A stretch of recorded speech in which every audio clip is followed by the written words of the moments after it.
টাইফয়েডের মাধ্যমে আমার হেয়ার ফলটা হয়। আমার ফ্যামিলিতে কিন্তু কারো এরকম হেয়ার ফল ছিল না বা এখনও নাই।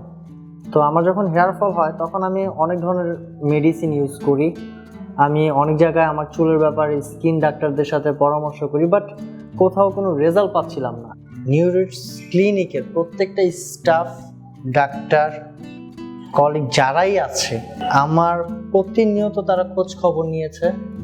ইভেন আমার সার্জারি করার পরও তারা আমার খোঁজ খবর নিয়েছে আমি কবে আসব, আমার পিআরপি, আমার মেডিসিন, আমার কি কি মেডিসিন খেতে হবে, প্রত্যেকটা জিনিসে তারা আমাকে অনেক হেল্পফুল করছে।